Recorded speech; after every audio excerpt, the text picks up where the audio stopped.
How's it going? There we go. Now we're on. Good to see you. See you. Thank you for being patient. I'm sorry. I just trying to get the computer up and running and make sure my face didn't look like it was in a shadow. Oh, no problem. No problem at all. So I sent over a few questions. We'll get around to those in no particular order. And then I did a nice healthy stalk of your websites. So I've got plenty of other things to ask you. Oh boy, okay. you have so many interests and you're into so many different things. So we'll definitely touch Avatar, of course, but you're an interesting person, so I'd like to cover a lot of other ground. Yeah, and am I allowed to, also kind of ask in return? I think, they mentioned being able to ask about you as well, or is it? Yes. Yeah, absolutely. I mean, it's the goal. The thing about this podcast is I hope it feels natural, kind of a back and forth, not like, okay, and I'm going to ask you this question and you're going to answer it very formally. So we'll keep it light. Cool. So first, let's just kick it off. And how about you just tell everyone who you are and give just kind of a brief outline of what you do for a living. Awesome. So I am Micaela Jill Murphy, also known as Jessie Flower. And I'm an actress and singer and a writer. I think I am most well known, currently at least, for my voice work in Avatar: The Last Airbender, voicing Toph, the greatest earthbender in the world. And I grew up in Los Angeles, but I'm from Southern Indiana, and that kind of fun small town Midwestern girl turned Los Angeles story with my mother and myself. And started acting here when I was 5, and thought I was going to be a cardiovascular surgeon. Funnily enough, I thought that the whole acting thing was going to be just while I was younger and a hobby. And then I got really serious about science and math in high school, and then went to Yale thinking I was going to go to med school, and just kind of took a turn back towards the arts because I missed it a lot. Ended up doing theater and film with concentration in writing.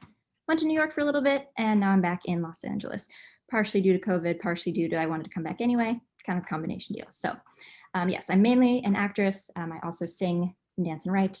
And then, I've got the kind of math thing on the side, so I tutor math sometimes. Oh, very cool. That's something I don't even know if that's on your website, the math tutoring part. I don't think so. I don't think I put the tutoring anywhere. So how did you get into this path? So you said you started out acting when you were young. You went from Southern Indiana to Los Angeles when you were 5, you said 4 or 5? Yes.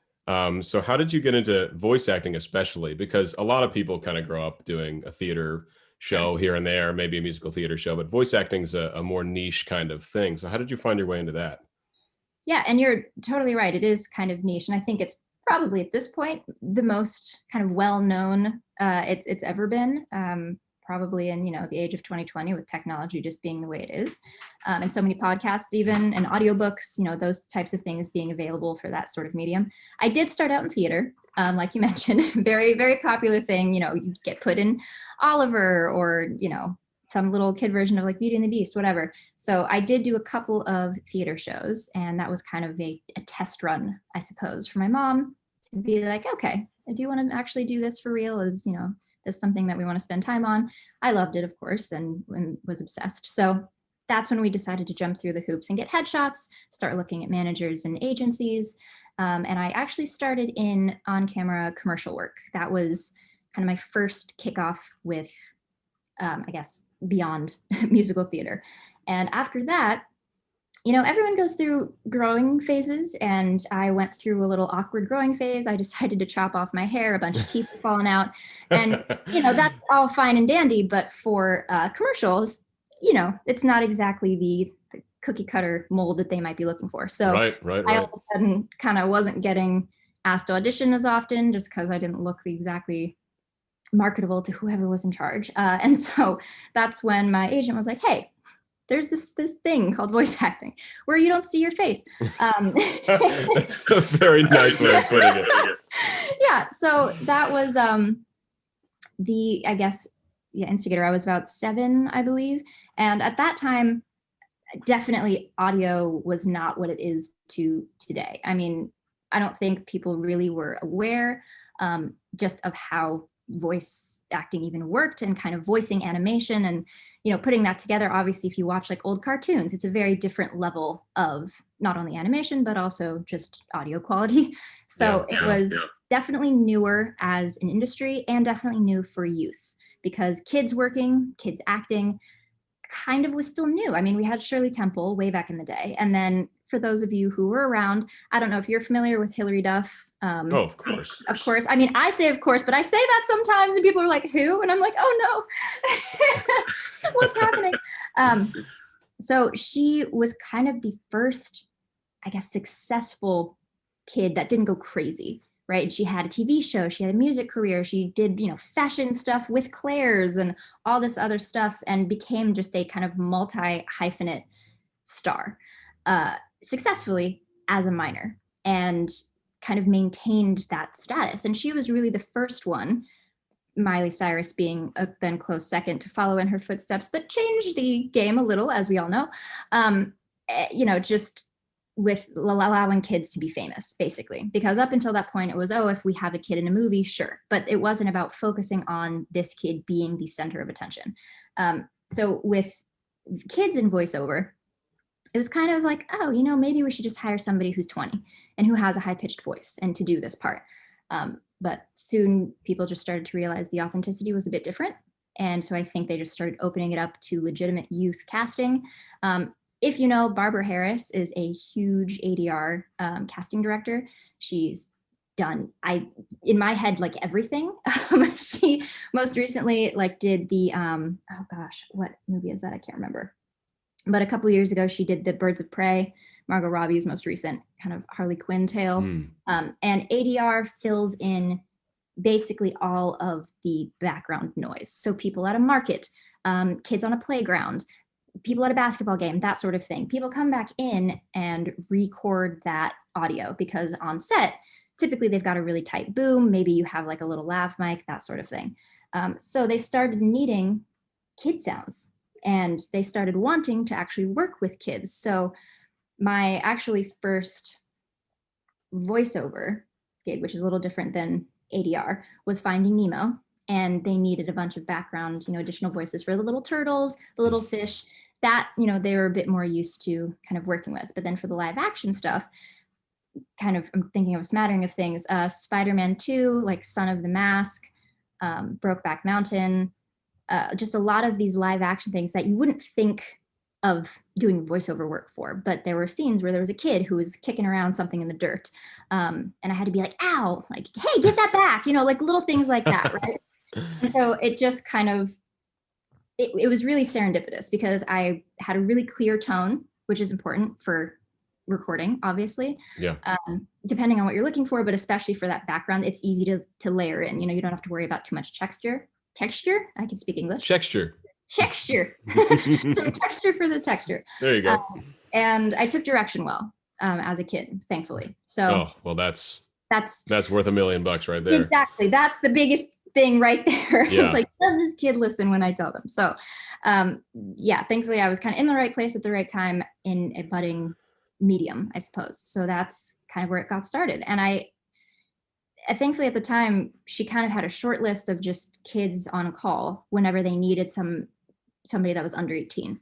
And so it got to a point where I was just like at school or whatever at home, and she'd be like, hey, you've got a job at Thursday at 11. Are you free? And the answer was always yes.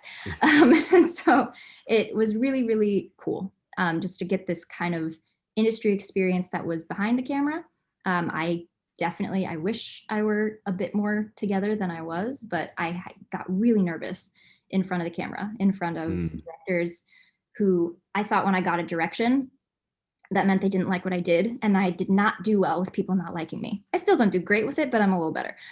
Normally I can just get over it and say like, okay, whatever. It's a process for all of us. Exactly. So when I was younger, it was just a personal jab of like, oh, they hate me and I can't stand it when this person, you know, hates me. So yeah, it was definitely a good, healthy environment, usually full of really nice people, you know, really great directors, really great other actors in the room.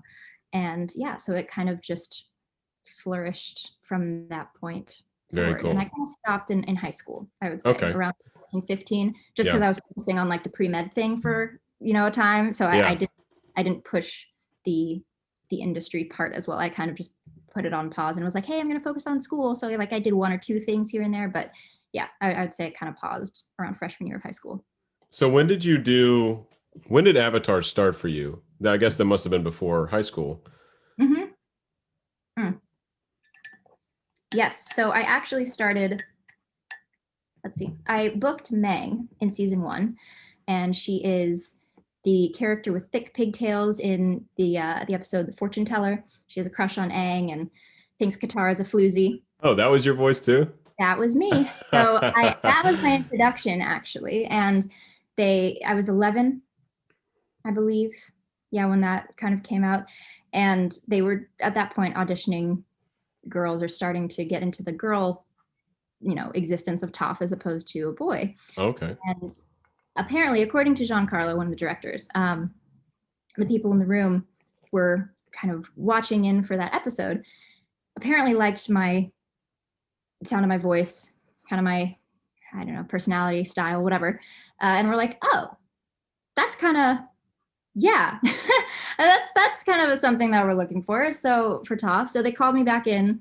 I was not aware at the time of the connection between the two. I was 11 and just doing what my mother told me to do, and I was not keeping back as much as I should have been. But yeah, so I just sent in the audition. It's funny, they gave me script from the first episode, The Blind Bandit, and I was with my grandparents in Indiana at the time, and we had to drive like 30 minutes to some studio in like a music shop, because in the middle of Indiana, we didn't have iPhones yet. We didn't have any of this stuff yet. So we had to just find a studio.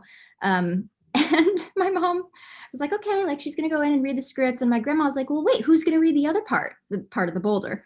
And I was like, oh, no one. I just read this Toph, person. And then I just go through and I just skip the other line. She's like, well, why don't I read the part of the boulder? And then it'll be like the full scene.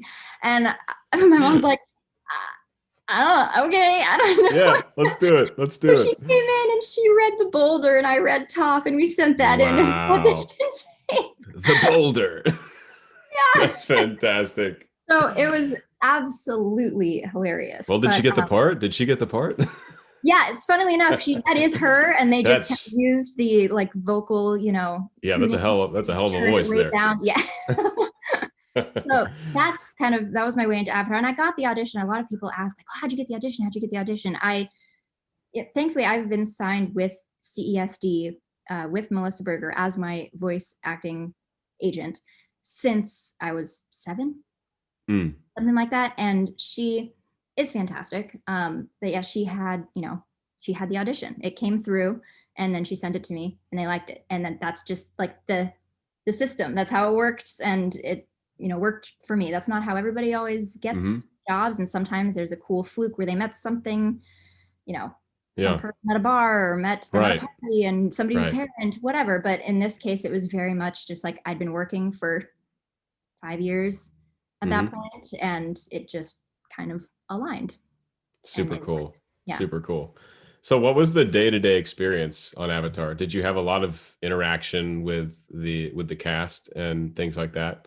Yeah, we did and we didn't. It was kind of this cusp of, I guess, technology that a lot of us are, I guess, used to. If you're, I would say 23 or older in 2021, you probably experienced it. If you're any younger, probably not so much. But we didn't have Facebook yet. And I wouldn't have been allowed to have it anyway if we did, because my mom was like, you're in middle school. What the heck do you need this for? Right. Very different culture than today. So, yeah, no kidding. Yeah, and I didn't have a cell phone. Also, you didn't necessarily like keep in contact as much as you do with people these days. Now it's like, oh, get your Instagram, oh, we DM, we comment on content that the other person posts about. And it's very much just kind of a constant interaction, which is cool, but that just didn't happen at the time, especially when I was 12 and, Dante, Jack, and everybody else, they're like 20 and going out bars in LA. It's a little different. Yeah, just a little bit. So I would say the day-to-day, I came in every Tuesday or every other Tuesday. That was like my time slot, because I had school. So I would leave, a period early and come to Nickelodeon and record. And it was very much a walk through the front door, of the studio, sniff and see if they had made fresh popcorn in the kitchen, which was like a 50-50 chance. And they had like a really pretty like popcorn machine. And so if you smelled it, you know, the butter slapping you in the face when you walked through the door, it's going to be an extra good day. So grab a bag of that or not, and then sit. I always had to like sign the contract for the day. My mom would like flip through and be like, okay, just like sign this thing again. I'm like, great, cool. And then just go into, you know, the room. And Andrea was there, who is amazing. To just direct me along the way of my interpretation of the lines. And a lot of times it would be just me, or me and maybe one other person, two other people, but I don't know if people had different schedules or if it was just easier. I have no idea exactly the details why. I'm assuming it's probably because everybody else could get together maybe on like Wednesday at 11 a.m. and I had school. So I think they tried to record together as much as possible so that you could have that dynamic. But with a student and then a bunch of adults, I'm probably the least flexible.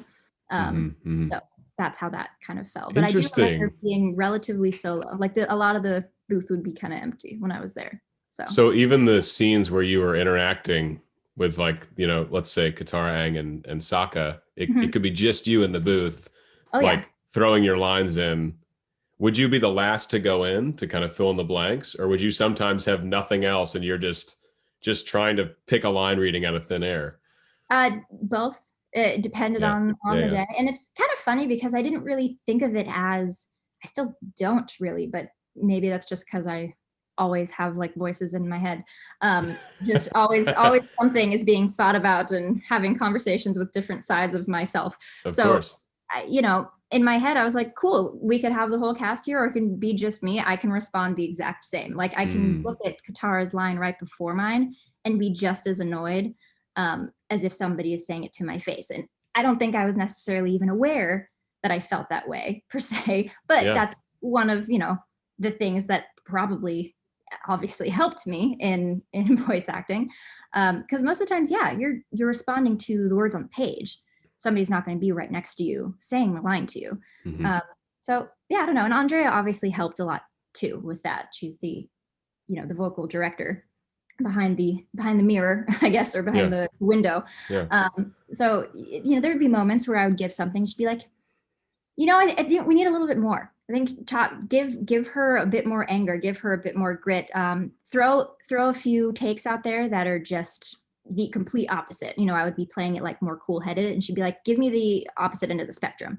And then she'd be like, okay, great. Let's find middle between those two. I loved that. Can we break the difference? You know? And so she was really helpful in making sure that I guess the tone matched what the adults had in mind when they were animating, as opposed to my little 12-year-old self just being like, oh yeah, I'm going to read it like this.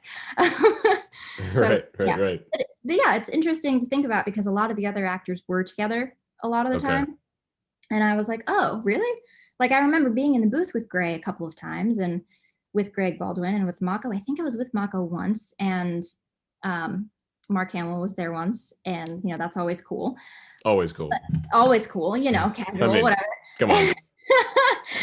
And my mom tells me, she's like, I still remember I was freaking out. Like you didn't really comprehend just the level of cool that was. Well, yeah, I mean, she probably grew up in that era when he was like an absolute superstar.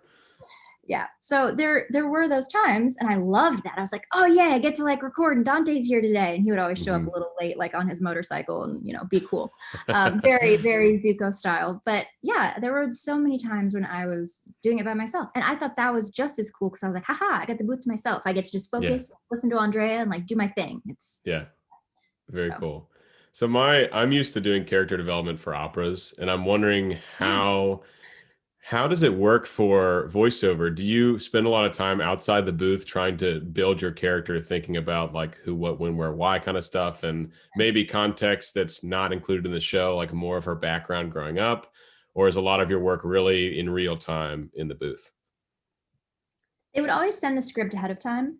And I sometimes read through it, sometimes not, just depending on what the week was like that, you know, that time. You know, it's kind of like a give and take. I think when you are a kid, first of all, your intuition is just so strong and visceral.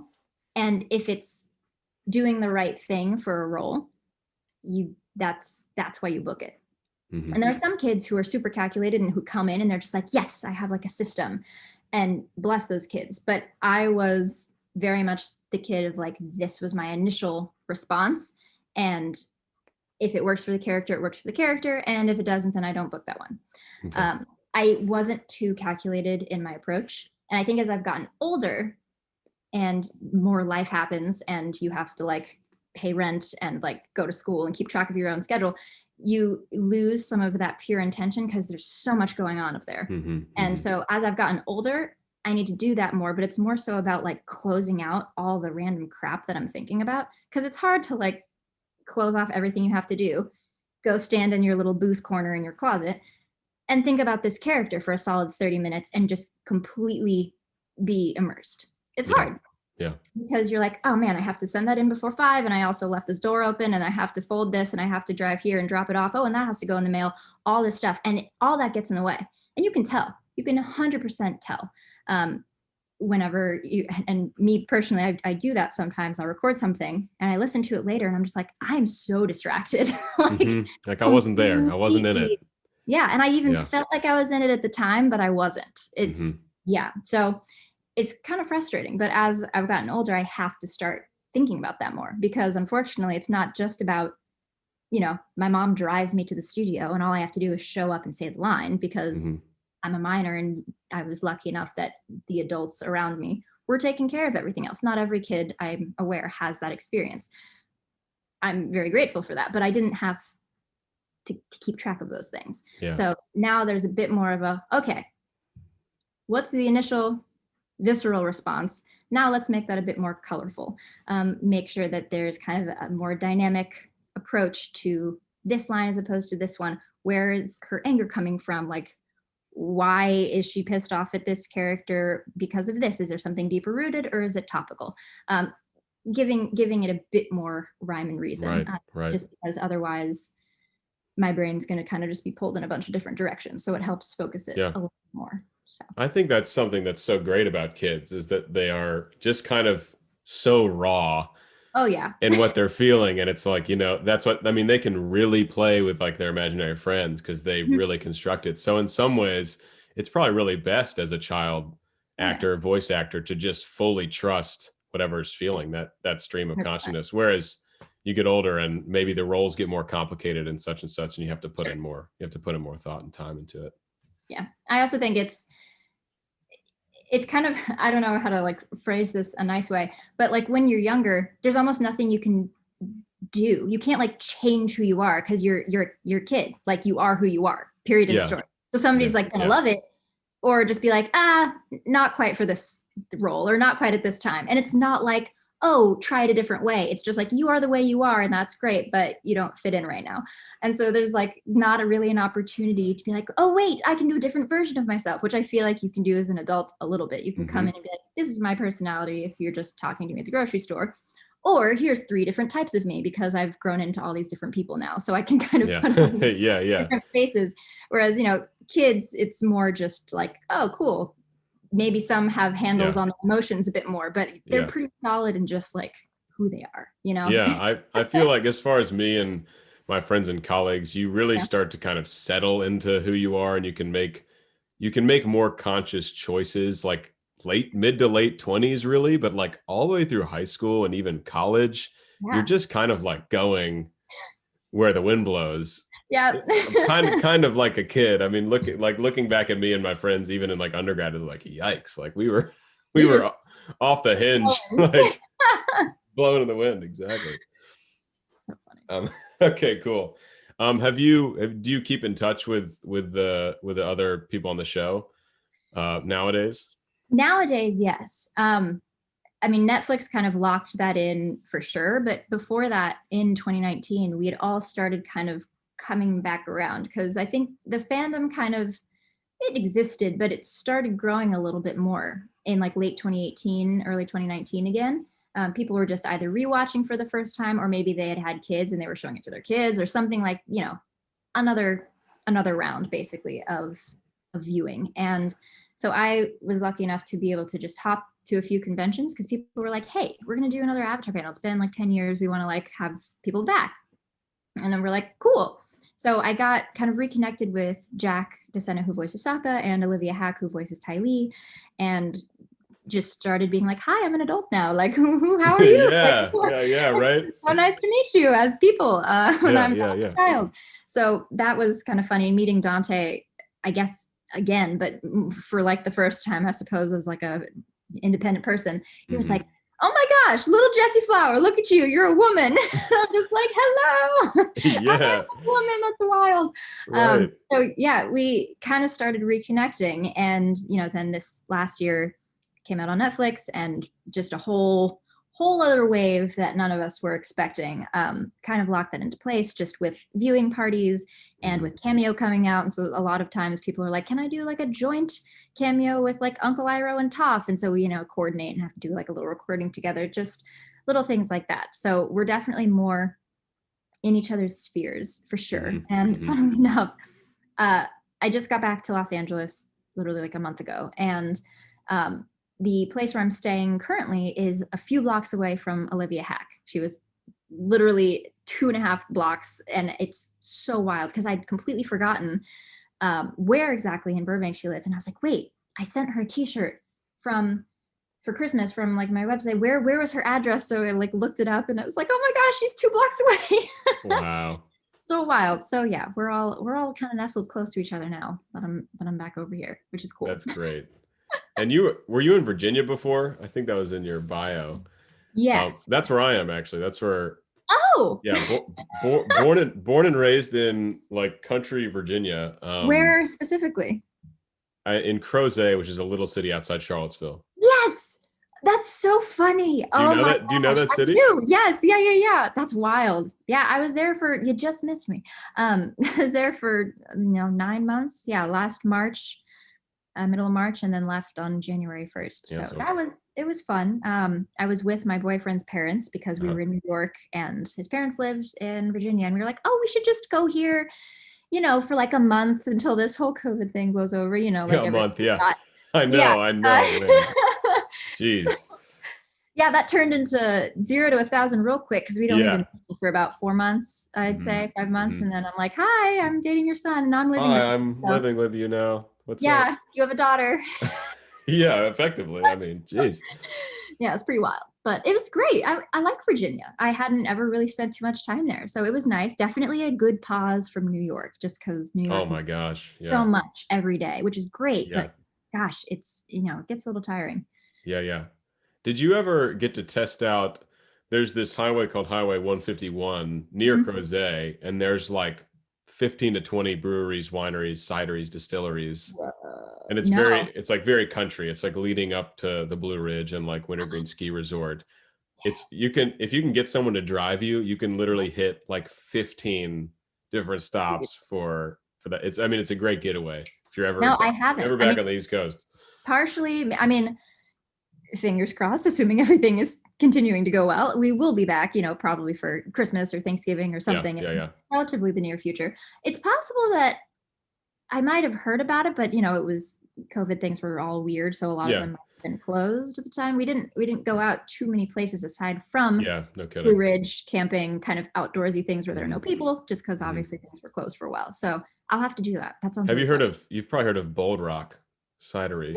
Yeah. Or yeah, that's a really famous one. That's on that. It's on that. Yeah, there's still so much left to do, even though I was there for almost a year. Did not get to nearly enough. Right. Let's talk about this this kind of medical path you were going to go on. I was really curious. Did you actually? So you went to Yale intending to be pre-med? Correct. And then you switched to film and theater.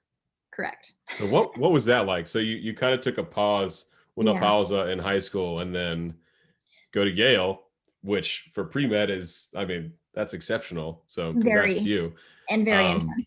Yeah, I can't even imagine. So run me through that. So what was that like going to Yale for that, and then being like, you know what, this maybe this isn't for me? So a combination of factors. I think for being a a child actor, you know, I turned out relatively okay. You know, I feel like there's so many interesting stories that happen because of that for starting in the industry young. But I'd like to say that I'm relatively normal as an artist can be. And I don't know why I was just so adamant. I'm kind of unconventionally, I'm a type A artist. I've gotten a little more mix between A and B as I've gotten older, just because life is the way it is, and there's no way. Some B in there. You need some B in there. Yeah, you gotta balance it out.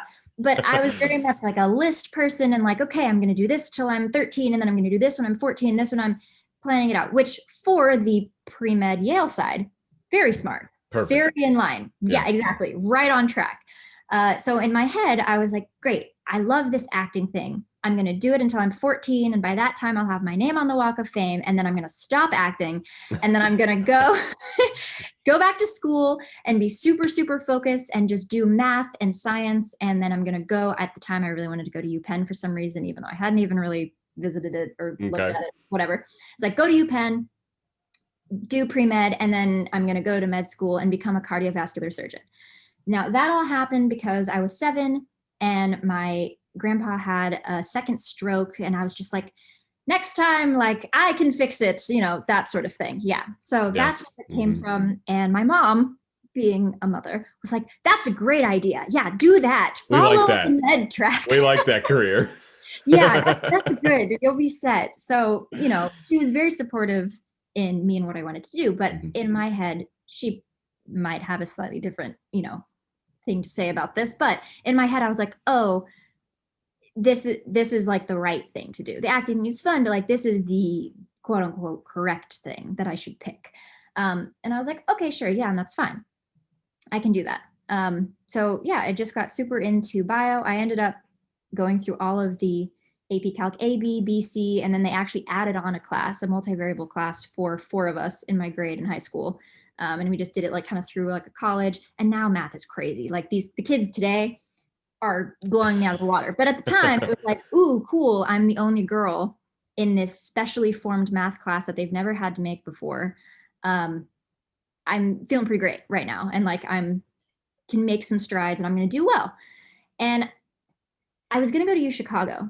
I really liked U Chicago. It was kind of quirky and different, and I'm a little quirky and different. So I was like, yeah, that's fun. And then I got into Yale, and I was like, oh, well, that changes things. Hard to say no to Yale. It's really hard to say no to, especially because Yale is like the artsy Ivy. If you talk to, you know, they've got the a cappella thing, they've got theater thing, drama school. There's so much kind of, I would say Brown maybe is like close second as far as just being super artsy. Yeah, I can see that. They've just got so much art that I was like, oh, well, I could do that. And they've got like singing and dancing. They've got all this fun stuff. So I'm like, okay, well, and the name, obviously, I'd be lying if it's like, that's pretty helpful. That's cool. About as good as it gets. They want to take me. And funnily enough, because of their, you know, financial aid for a lot of these places, it can be, you know, somewhat generous. Some places don't give you as much, like NYU gives you like nothing. But the Ivies have a massive endowment, and they give you need-based, basically for everybody, anybody who needs it, because they can. So Yale was actually the cheapest option.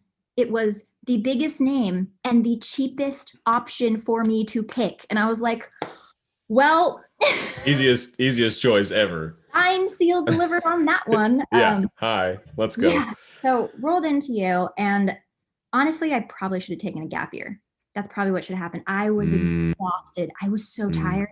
I've been acting since I was 5, went to a really intense private school and worked myself to death. I basically was, you know, I was running cross country and in theater and on student council and in AP classes, and it was absurd. Yeah. And, you know, then high school romance ended and my heart was broken. Everything was dramatic. And yes, of course. I was exhausted. I was absolutely exhausted. And so I rolled into Yale like, okay, I'm here. Like, I'm great. It's great. And I took my kind of intro classes, and I just didn't end up even going to basically anything pre-med. I like maybe sat in on a class or like started to go, and then I just like couldn't go back. I was so tired. I don't know what happened, but I didn't do theater either. I didn't perform really for the first year. I did join an a cappella group, I will say. I did. Wow. Okay, we're gonna get into that. Wow, we're gonna get into that. So I did. It's funny because at Yale, we do have a Greek life, but the bigger Greek life is a cappella. So they call it rushing a cappella because that's what it feels like. I'm And so, putting a big flag in this, and we're gonna circle back to it. Okay. so yes, I rushed a cappella. I did do that. That was like my arts thing. I was like, cool, I'll sing as my artistic release, and then I'm just going to focus on school. And I did, I did take math class, and I was taking Chinese and econ and all this other stuff, whatever. Couple things. I got my first C. I'm very open, first of all. I don't try to like hide crap because it's annoying. That annoys me. So I got my first C ever in my life in math class. Oh, and I'm supposed your to be specialty. Right. So I was like, hold on. What's going on? Something's not right here. Something is not right. And this was like a refresher class. It was basically the equivalent of taking AP like BC calculus for those who are familiar with math. And I was like, oh, it's been a couple of years. Like I don't really remember everything. I should take this again and then take the next step. And the more I studied, the worse I got, which now I realize is a reflection on my teacher who wasn't really a teacher. It was a grad student who didn't know how to teach me. I would go to study hours with him and come out and get a worse grade. So that was not what you want out of that. Not on, yeah. Not ideal. And so there was just this hard stop because I was like, I can't keep doing this if I'm going to just keep getting, maybe it was where I went. Maybe I'm just not actually good at math. And like the whole thing was a ruse. Like I didn't know what the heck was going on. And it also didn't help that I was paired with a bunch of other pre-meds in college. And they would come back and be like, oh my gosh, like I got a 93 today. I think I have to drop it. And I was like, what? We are not the same. Like as long as I have a 90, I feel like I'm golden. Like 90's fantastic. Golden. We're good. 90's great. Like, you're in the A range. So what's the problem? Yeah, I'm with you. I'm right there with you. Okay. I'm not going to survive. I was like, I'm over here struggling at math, which I'm supposed to be great at. And you're coming home from your biology class saying that you have to drop a 93 because that's too low. I'm like, too low for what? Am I going to like get kicked out of class? Like what? It freaked me out. Combination of things. I just all of a sudden felt like I was not capable, honestly, of doing it, doing it all, which sucks because first of all, I am. And it just was kind of a combination of weird timing factors and energy that just all kind of exploded. Yeah. But also my personality is different than that of a stereotypical doctor, which is not to hate on anybody. It's just I'm very outgoing and very artistic and have a lot of energy. And a lot of times I would say most of my peers are pretty laid back, kind of focused, a little on the quieter side and really by the books. Yeah, exactly. Which you want in a doctor, 100%. You really do. You do. So I get that. But I then, later joined a sorority, found my, one of my best friends at Yale through the sorority. And she is pre-med. And she's like me. She likes to go out and likes to go shopping in New York and loves to travel and loves food and loves community and watches The Bachelorette every Tuesday night, whatever, Monday night, I'd forget the day. And so I found her like middle of sophomore year and I was like, ooh, if I would have, because she was still kind of developing too. So we were like, if we were like this on day one, both of us would have felt way more at ease in the med field because she also felt really weird, but she just kept going because that was kind of the only thing she was focusing on. That was her path. Yeah. Yeah. She didn't have, much of the performing thing going on. She did cheer for a while though. That was weird. Pre-med and cheer. That was not. Rare combo. Yeah. So I was so happy that I found her because for a while I just like thought that I was psycho. And I was like, did I just read this whole situation incorrectly? And no, it's just there are a smaller group of people who kind of have this creative little outgoing personality thing in the pre-med field. And so I love her to death. And now she's at St. Louis in Washington, arguably the best med school in the country. She just got into Harvard Business School because she wants to be business and PhD. Yeah, she's doing the whole thing. And so it's funny because we each say this to each other. I'm like, I'm living vicariously through you because in my head, I'm like, man, should I have just done that and like done this thing? And I see her life and it's awesome. It's really cool what she gets to do. But yeah, there are those moments where I'm like, you know what? I don't think I could do that every day. And she's like, and I look at you and think your life is really cool, but like, I don't know if I could do that every day. Yeah. And so it's kind of this cool dynamic that we have now because we have each other to kind of keep bouncing back and forth and feel like we have that in our lives, even though it's not necessarily our main focus. Yeah, it's like the grass is always greener, you know? Right, exactly. So that's kind of the long story. And I got back into performing because the end of my freshman year, it's really cool actually. They do the thing called a freshman play. It's chosen and then directed, acted in all by freshmen. And I did that just because I was like, oh, I should do this. That's the bird. So we have a bird clock. The bird. Hi, bird. Okay. Not a real bird. No, not a real bird. Okay. Just a bunch of painted ones in a circle. Very nice. Very nice.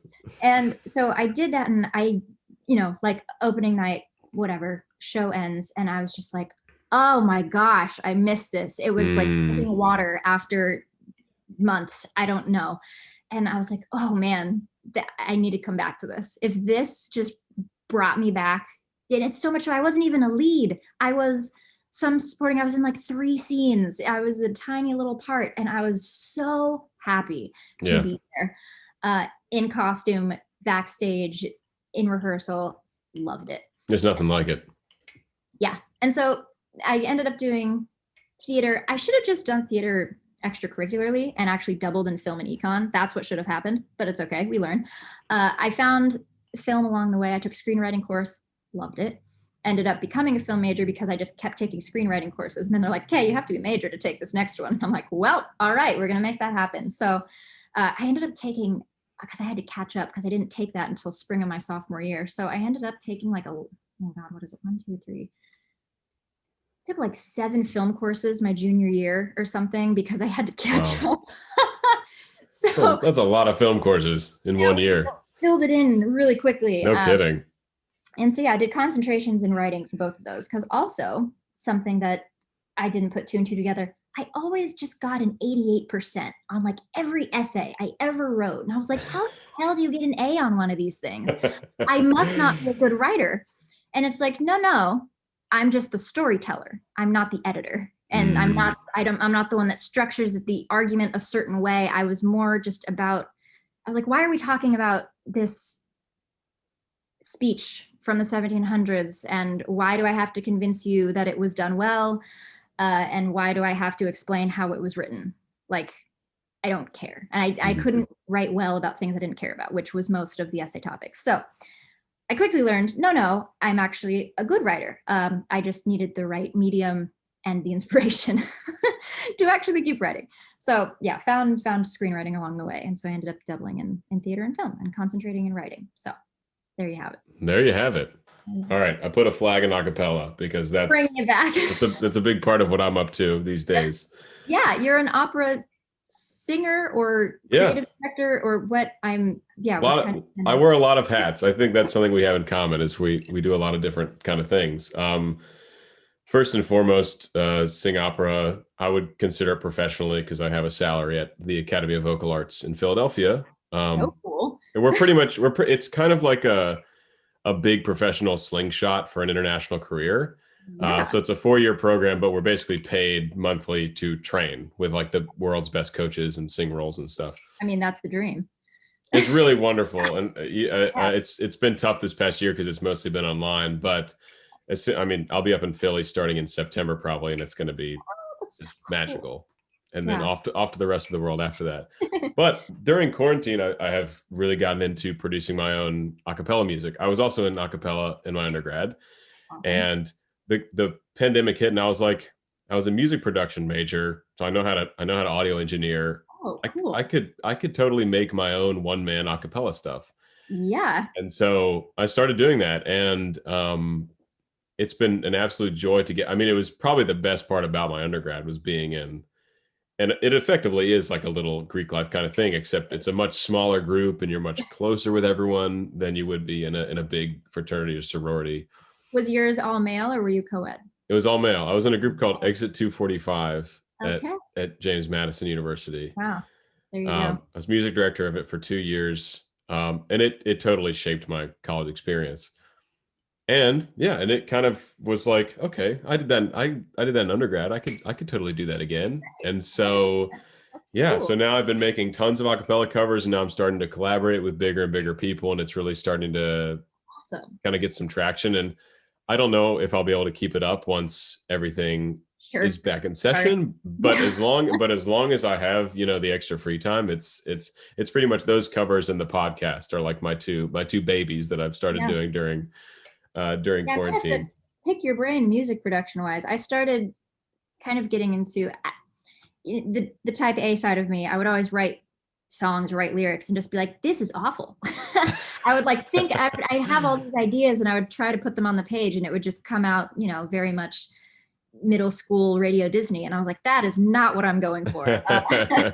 And so I just stopped doing it for a while. And finally in New York, I was like, get over yourself. Just write a bunch of bad stuff until it starts getting to, where you want it to be. And Yeah. I finally started to do that. And I actually took a road trip in 2019. And I was like, I'm doing a turning 25 road trip. And I just went up to Minnesota, visited my friend in St. Louis. And then I went through Nashville. And I was in Nashville, like I know that the Bluebird is there and all this Yeah. stuff. Oh And so yeah. I was Famous. like, okay, I will have this a little birthday dream. I want to call the morning that they have the open mic night, because you have to call the day of to get a spot, because it has to be original music, and you just call the morning of and hopefully get through. And so I was like, I'll call, and like my little birthday dream is that I just get a slot and I can just go sing. And so I called 127 times, and I got the second to last slot. Oh my gosh. And I literally, this is psycho of me, but because I kind of have anxiety, I was like, I can't plan and like write something for it and then call. I just have to like not care, call. And then if I get a slot, make something happen. So Just that's write a what I did. song.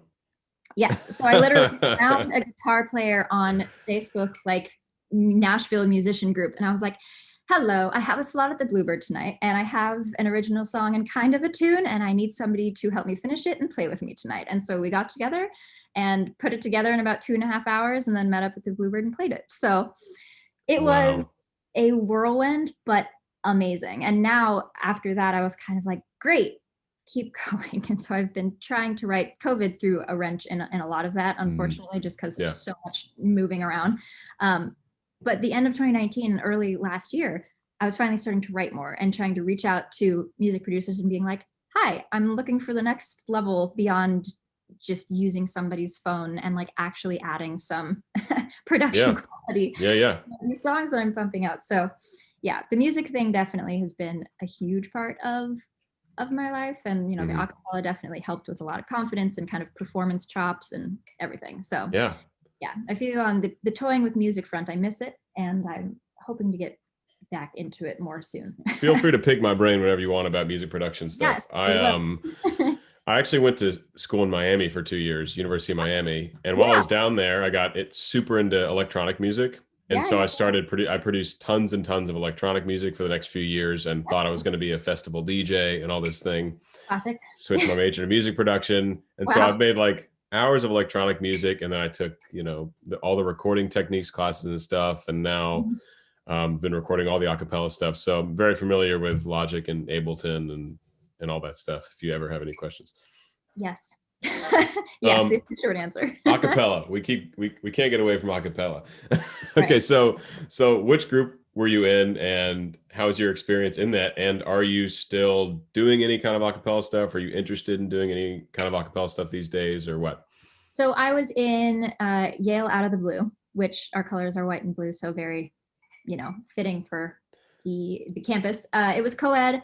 I was torn between them and an all-female group called Something Extra.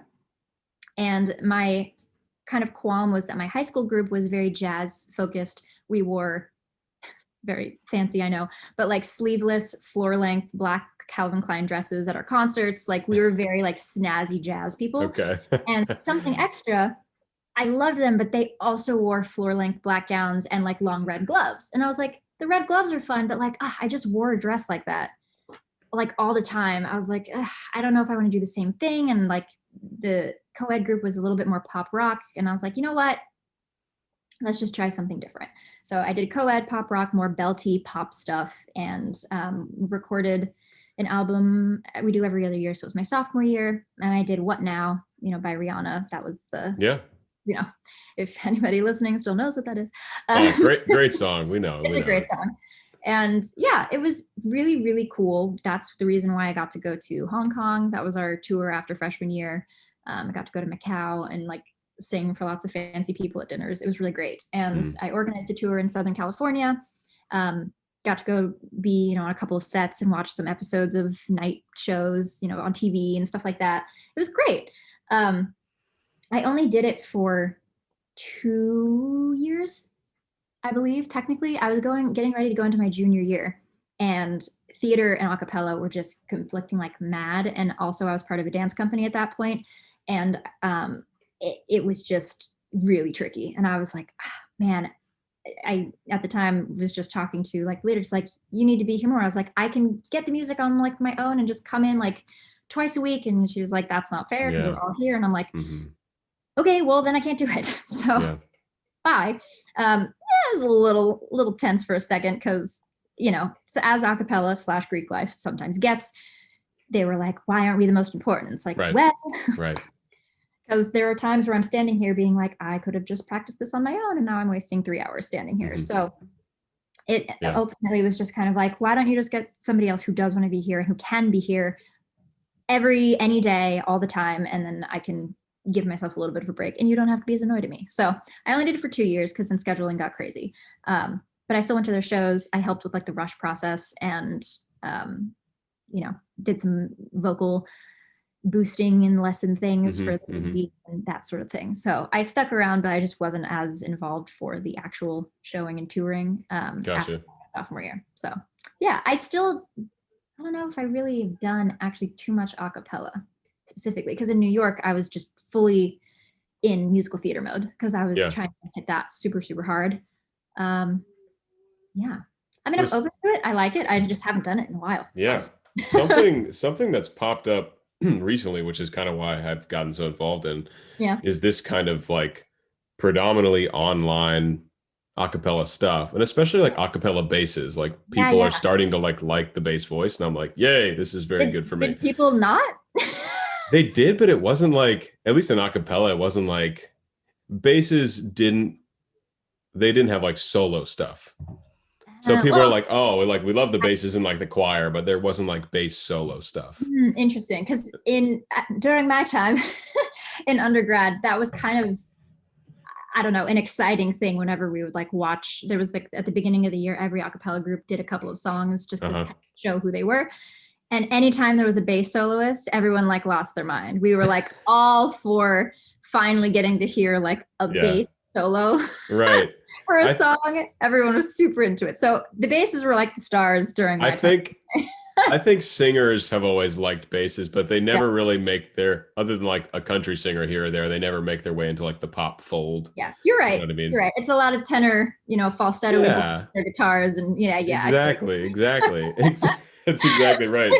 So recently there's been like this big growth in like bass singers online, which is, is great for me. So like I've done covers of things that are, not for the bass voice, but in bass voice, like Creep, and I've done some Billie Eilish songs and stuff like that. Ooh, that's a good. Her voice. Yeah. Her songs just an octave down translate perfectly to bass voice. I'm sure they do. Like low bass voice. Oh yeah. It's absolutely amazing. So there's been this new movement, and especially now with so much being online, of like this kind of like one man a cappella thing. Yeah. And just like, you write the arrangement, you track all the vocals, and then you record each part, and then you shoot video for each part, and you sync them all up, and it's like a chorus of like 10 of you singing with yourself. It started with that one, there was an app where you could do like 4 little separate videos. Yeah, what was that called? Musically or something, or it was something like that. And so you could do like the 3 backup, points, and then you do the solo in the corner on top of yourself, and like a whole thing. So then people have just taken and run with that, and I'm of course one of those people. Yeah. But it's been great, and it's been a great way to kill time. I'm sure. Yeah. So like this last year, you are doing mainly online work as a singer. Yeah, pretty much. So I actually did my master's at USC in Southern California for opera. Graduated online. So I was out in Los Angeles till late May, and then I came back. And then I came back home to Virginia. We just keep We switching. just There you go. we're just missing each other. So yeah, and then AVA, the Academy of Vocal Arts, this year, I go up about once a month for recording projects and stuff like that. But for the most part, it's online coaching, training, like voice lessons, coachings, language classes, taking that online. And then yeah, all this other the online has just become the medium this year. So making all these covers, it's all online. Yes, it is. Actually, we just this past week we started doing group coachings online for an opera we're probably going to do next year, and that was just singing with other people for the first time in like a year was like the most fulfilling thing in so long. Like it's the most fun I've had singing in a long time. Yeah, I think the group aspect, because I think there's so many aspects to this, but as a performer and as a viewer, you forget that there's so much of an actual group process. Even for solo singers, technically, there's still a lot to just being J-Lo on stage. It's never only her unless it's like some sort of ballad situation, but there's lighting, there's costumes, there are dancers, there's other musicians, there's a whole camaraderie to it. And then with singing with an ensemble, like especially with theater and with a cappella, you almost, I don't know about everybody else, but I definitely forget really quickly. Like I'm so happy. I'm like on cloud 17, way above 9, at the end of a show. And I just am like, this is why I'm here. Like, this is why I love this. And I come back to it. And it can be like a week later, I forget so easily. Yeah.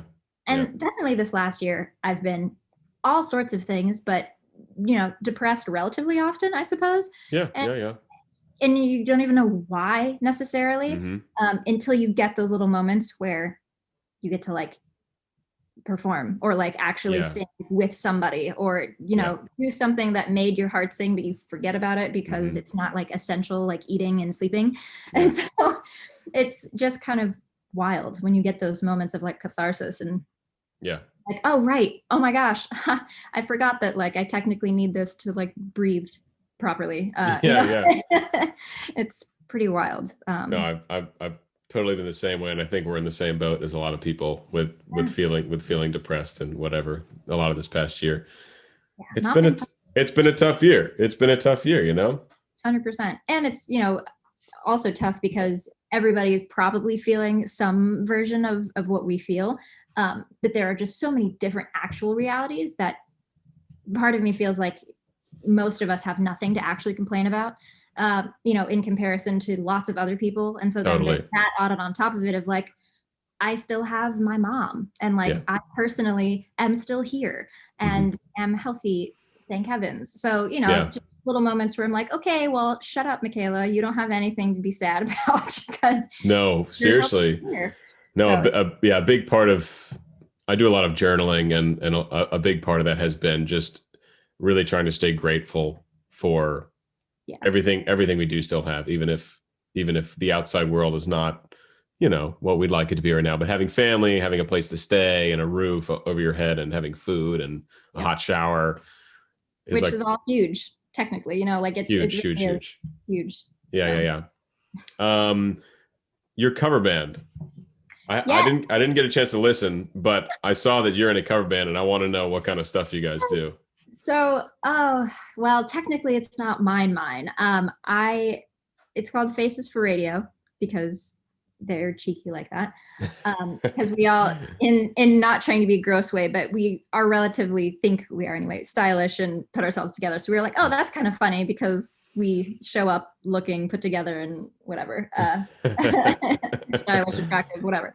So I had a couple of friends from Yale, one of whom was in my acapella group actually, and he was playing bass and some piano for this band, and then his brother, who I was kind of family friends with all of them, was singing and playing guitar. And I went to the show and I was like, oh, so fun. And they do a lot of classic rock and then kind of early 90s boy band stuff and some recent pop rock thrown in there, but a lot of oh my gosh, I'm trying to think of our old list. Are You Gonna Be My Girl? brown-eyed girl, lots of girls, apparently American Girl. And then some, Mr. Brightside and All the Small Things. Can't go wrong. Oh, yes, please. Ocean Avenue, some Avril Lavigne, just like a mix of like it's like some of my favorite music, just so you know. Yes. Well, it's what you want to hear as like a 90s or early 2000s kid at like a party. That's like the songs that you're 100%. Like, oh my gosh, I have to dance to this and like chug half of my drink. Yep. Those are the songs that we tried to sing because, we were at like a bar or something.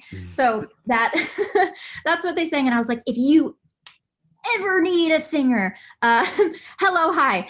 The drummer is the one who kind of had the band in college and then found everybody just through friends, and his girlfriend was kind of like the girl singer at the time. So I was like, okay, like I'm not trying to like break anything here, but like, is she ever not there? Like, if she's ever like sick, I don't know. Like I can just like do it. So yeah, I was, because also it was great because Will and Hayden were my two friends. I was like, it'd be cool to be with them on stage because I like know them, and it just super, super fun. And the guitarist, there's another guitarist, Gabe, who is a hoot.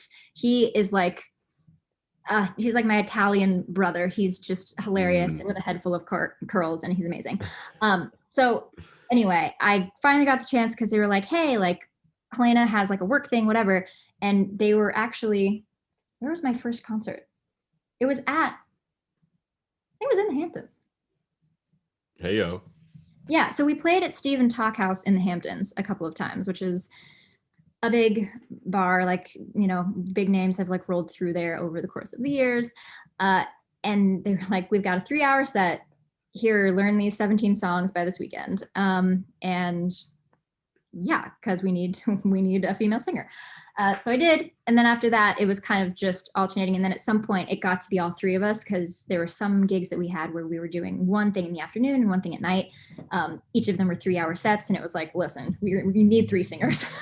we got to keep that rotation going. And then there were harmonies we added on too. So, it got to a point where it was just all 3 of us were singers, which was great. I was like, yay, fantastic. There's room for me.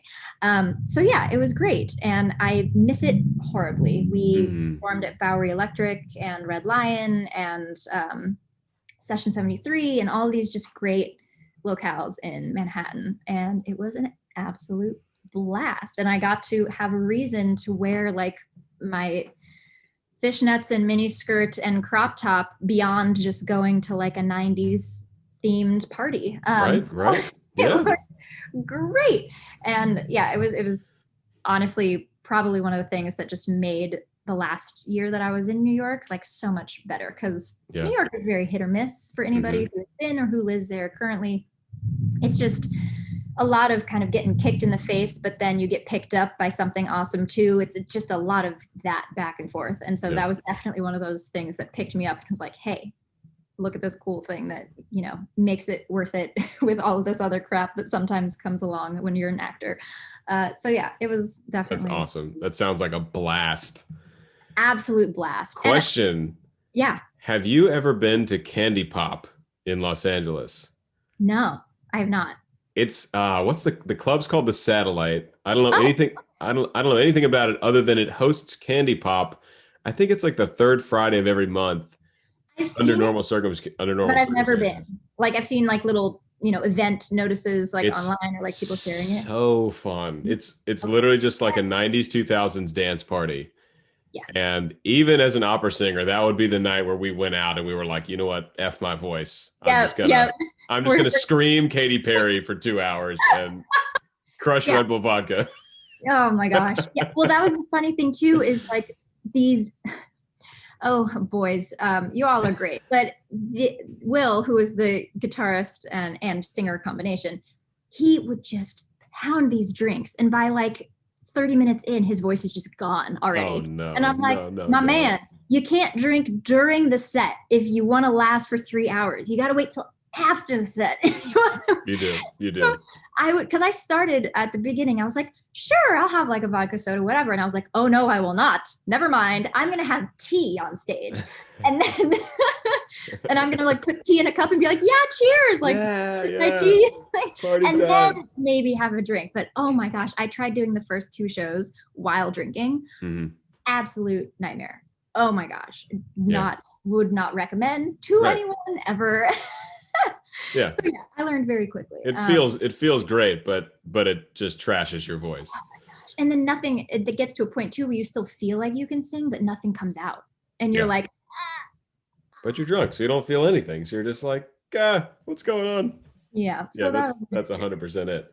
But yeah, they're still together and like making they're trying to make original music now, but I'm like over here. And it was very kind of loose. We had lots of people coming in and out based on like who was available and who could play that Thursday. So I wouldn't say it's like my band because I haven't performed with them in so long now. And I think they're working on like a couple originals, and I'm on the West Coast. So that was like a little blip in time, but I'm sure I'll find an equivalent here, if not start my own. If you're ever in another cover band that does like 90s, 2000s alternative rock, I will fly across the country to see you, because that is like my favorite kind of show. Well, if, fingers crossed, I will be able to be in one that does basically the same music, because that's very much maybe throw in a little bit of kind of indie alternative stuff as well. Yeah. A little bit of like of Monsters and Men and like Lumineers stuff as well. That side exists, but otherwise everything that, yes. Yeah.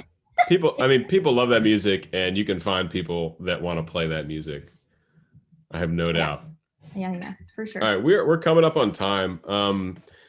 I do have a question. I was wondering, so you have Micaela Murphy, and you have Jessie Flower, and you have Ace Hamill. Oh, I feel very seen all of a sudden. So you're a very open person. You brought this upon yourself. I know. I guess so. I haven't really shared that very much. So I don't know. We can chop this out later if we want. No. It's fine. In my 2019 kind of music moment, especially kind of driving around, going through Nashville, singing with the cover band. I just was really a fan of the altered first names. And as much as I love Micaela Jill Murphy is a great name. It's a great actress name. It's a great, like, that's like more like an Oscar name, perhaps. It's very nice and Irish. I'd say so.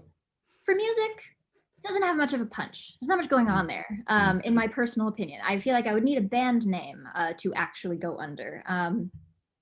I don't know. It's just okay. So I mixed around Micaela a little bit, and Ace Hamill is Micaela, just moved around. And really? It wasn't like locked in. I was just kind of like, that's kind of cool. If I was just like Ace, I could imagine that like on the back of a jacket, having that looped into a band name. Like that would be like a cool like branding thing. Whatever. So Ace Hamill is just Micaela, but moved around. So that's my little like music name, kind of. But I also was like, oh, but there's a first and a last name, so maybe it should just be one name. So many little conversations. So, but that's what that is. So. Okay. Yeah. And then why Jessie Flower?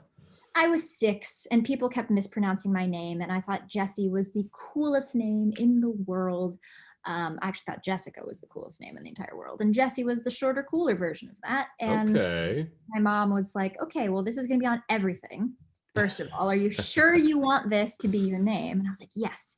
People know how to say it and to pronounce it. It's cool, it's edgy, whatever. And she's like, okay, well, you need a last name. I was like, well, Jessie Murphy, not my favorite. So I like thought about it for a day. I don't know where the flower came from. I was 6. So you were 6. That's where it came from. I was 6. That's where it came from. And it actually kind of works out because I use it in my signature. So when I do JESSIE, I sign the I with the flower. It's cute. Okay. Yeah.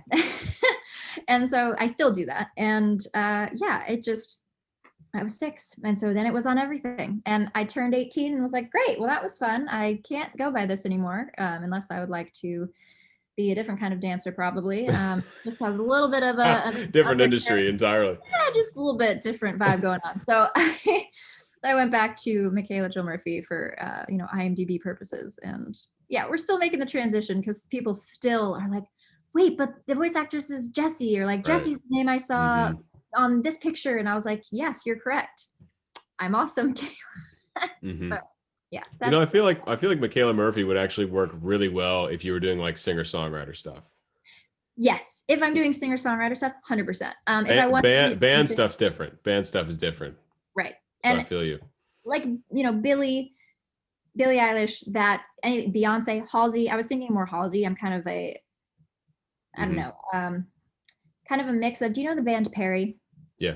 Okay. So a mix of like the band Perry with Halsey, and a little bit of Christina Aguilera belt, all like mixed in a pot. So yes, if I'm focusing just on singer-songwriter, 100%. But if I want that pop kind of snazzy, just big bang show element, it just doesn't have the same power. It's like Colby Calais or Jack Johnson. Yeah, it's like that. Like it's nice. It's like a good name, but it doesn't, Yeah, if it doesn't fit your vibe, then you don't shout that at the Staples Center the same way. You know what I mean? Right. So that's where the Ace Hamill thing came from. That's where you Ace. Yeah, I don't know. It clearly is not developed. I was just like playing with it, and that was the coolest thing that came from mixing up my, the letters of my name. So very cool. All right. Well, this has been a real joy. Seriously, I've been so excited since I reached out to your team to talk to you. Oh, well, I'm so glad that I could talk to you. Yeah. I'm such a huge fan of Avatar, obviously, and you're a super interesting person. I'm glad we got to talk about a lot of other things. I'm sure a lot of interviews you probably focus mostly on Toph. So this has been really nice. And thanks for coming on the show. And the episode will probably be up in about a week or so, but I'll reach out to you and let you know.